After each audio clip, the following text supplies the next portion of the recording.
Alors, je m'appelle Hortense Serré, j'ai 31 ans et j'ai soutenu ma thèse en 2014. Je suis docteur en écologie. Mon sujet de thèse s'intéressait aux enjeux et aux intérêts des espaces verts d'entreprise pour la biodiversité urbaine. J'ai eu la chance d'être financée par une entreprise privée qui s'appelle Arpastrans, qui est une société de conseil en immobilier. J'ai réalisé cette thèse en chiffres. C'est en fait un contrat de collaboration entre un laboratoire de recherche et une entreprise privée. Avant de commencer ma thèse, je n'avais pas d'idée extrêmement précise de ce que j'allais en faire, mais je savais que j'avais envie de travailler de manière très appliquée sur des enjeux liés à la biodiversité et aux enjeux de conservation en milieu urbain. Pendant ma thèse, je n'ai pas suivi particulièrement de formation professionnelle parce que de fait j'étais déjà dans une entreprise. J'étais dans mon entreprise Arpastrans, accompagnée par le laboratoire CESCO, le Centre d'écologie des sciences de la conservation. En fait, j'ai été embauchée dans cette entreprise en 2011 en tant que consultante.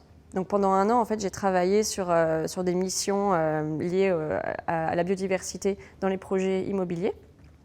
Ensuite, en fin 2011, j'ai donc commencé ma thèse avec le laboratoire CESCO, donc le Centre d'écologie des sciences de la conservation, et pendant 3 ans. Et depuis un an et demi, en fait, j'ai repris l'activité biodiversité et biophilie au sein de l'entreprise où je suis aujourd'hui chef de projet. Donc moi, au sein de mon entreprise, au quotidien, je m'occupe du développement commercial de l'activité biodiversité et biophilie en proposant des nouvelles offres, en gérant en fait les missions liées aux études écologiques qu'on peut réaliser.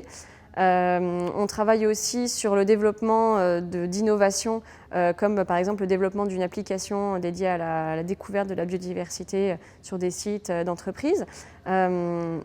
Et puis on a aussi des réflexions sur la biophilie, sur comment recréer du lien en fait, entre les occupants des bâtiments et les espaces verts, comment créer des espaces verts qui soient à la fois bien pour la biodiversité locale et viables et agréables pour les occupants. Enfin, voilà, je cherchais du travail et j'ai dit, moi aujourd'hui, professionnellement, après mon master, je peux commencer à travailler ou je peux faire une thèse.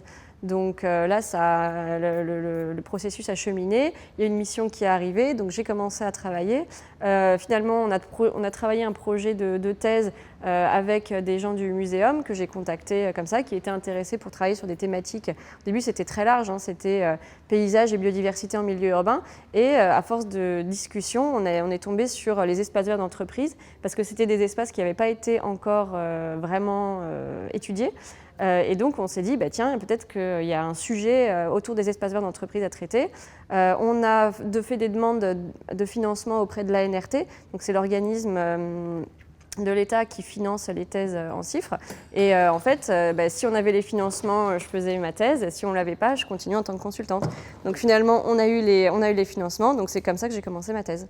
Étant donné que j'étais déjà au sein de l'entreprise avant de commencer ma thèse, c'est vrai que l'idée aussi c'était de capitaliser un petit peu tous les travaux que j'avais faits en thèse pour développer ça au sein de l'entreprise. Parce qu'en fait aujourd'hui les espaces verts d'entreprise c'est au cœur de la stratégie d'Arpastrans. Donc aujourd'hui, moi je suis devenue l'experte, enfin non c'est un peu, ça se la pète de dire ça, mais en fait aujourd'hui je connais très bien tous les enjeux à la fois écologiques et en fait sociaux qu'il y a autour des espaces verts d'entreprise. J'ai compris qu'il y avait des vrais enjeux en fait autour de la communication qui est faite sur la biodiversité qui est présente parce que c'est une biodiversité qui est vraiment très méconnue du grand public. Aujourd'hui, tout ce que j'ai fait dans ma thèse est très utile pour le développement de l'activité parce que tous les enjeux qui sont autour des espaces verts d'entreprise, c'est des choses que moi j'ai regardées pendant 3 ans. Donc finalement aujourd'hui on est capable aussi nous au sein de l'entreprise de proposer en fait des offres et de développer une activité qui est très orientée vers les problématiques que moi j'ai pu identifier pendant mon travail de thèse. L'intérêt d'avoir une thèse, c'est que voilà, aujourd'hui, je peux très bien continuer à travailler de manière très appliquée sur ces missions, mais si un jour j'ai envie de retourner vers la recherche, la thèse, c'est un passeport même international qui permet d'avoir une mobilité et d'avoir un panel de choses qu'on peut faire de manière beaucoup plus facile. L'intérêt, c'est de trouver quelqu'un c'est souvent en fait une histoire de personne. Je me suis bien entendue avec Hervé Moal qui était prêt à me financer cette thèse. Donc on a travaillé ensemble un sujet qui convenait à la fois pour répondre à des questions de recherche et pour faire des articles scientifiques qui permettent d'améliorer les connaissances sur ce sujet et en même temps un projet qui serve au développement de l'activité biodiversité de l'entreprise. Donc finalement, tout le jeu a été là, c'est de trouver un sujet à la fois intéressant du point de vue de la recherche et à la fois intéressant pour développer une activité de l'entreprise. Dans mon parcours, oui, j'ai rencontré beaucoup de personnes, beaucoup de professeurs qui m'ont inspirée. Par exemple, quand j'étais en master en histoire et philosophie des sciences, donc j'ai eu des cours avec Catherine Larère, sur lesquels on travaillait c'était des cours d'éthique environnementale. Donc je me suis dit, ah, mais oui, il y a des choses à faire sur l'éthique environnementale. Ensuite, j'ai fait un échange à Montréal, donc là on a suivi des cours en économie et environnement, et je me suis dit, ah, mais oui, là, en fait, le cœur du problème, il est là. Est-ce qu'il ne faut pas qu'on réfléchisse à un autre type de système? Et finalement, c'est différentes rencontres, des articles qu'on lit, c'est vraiment de la culture scientifique qu'on acquiert et qui, au final, font qu'on a envie de s'orienter de manière un peu plus approfondie vers tel ou tel sujet. Aujourd'hui, ce que je fais me passionne vraiment parce que c'est exactement ce que j'avais envie de faire finalement. Et je pense que ça a du sens. Aujourd'hui, en ville, on a besoin de nature. C'est quelque chose qui est intrinsèque à chacun. On préfère avoir une vue sur un arbre que sur un immeuble quand on travaille, quand on est dehors ou quoi. Nos choix de vacances se font aussi par rapport à des endroits qu'on a envie de visiter. Enfin, voilà. Donc on a un vrai lien avec la nature qu'on a besoin de développer. Et en milieu urbain, c'est très important parce que c'est aussi là où la plupart maintenant, je crois que c'est depuis 2 ans, la moitié de la planète vit en ville.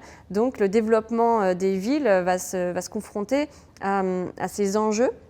Et si on a envie de faire des villes plus viables pour l'humanité, il faut forcément y intégrer des espaces verts qui soient à la fois des espaces verts où on peut aller se promener, où on est content d'être et qui nous procurent du bien-être, mais aussi des espaces verts qui répondent à des besoins souvent très spécifiques d'espèces qu'on peut trouver en milieu urbain.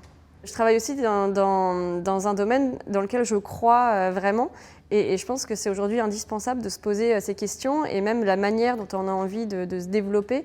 Enfin, c'est tout ça, en fait, finalement, tout est lié. C'est vraiment la manière dont on a envie de vivre demain et c'est des questions qui sont vraiment aujourd'hui indispensables. Et la question de la préservation de la biodiversité, c'est quasiment au même niveau que celui du réchauffement climatique et ça pose des questions éthiques sur, voilà, est-ce qu'on est prêt à ne plus entendre d'oiseaux en ville? Pourquoi? Comment? Peut-être? Enfin, c'est des questions qui sont assez fondamentales à mon sens.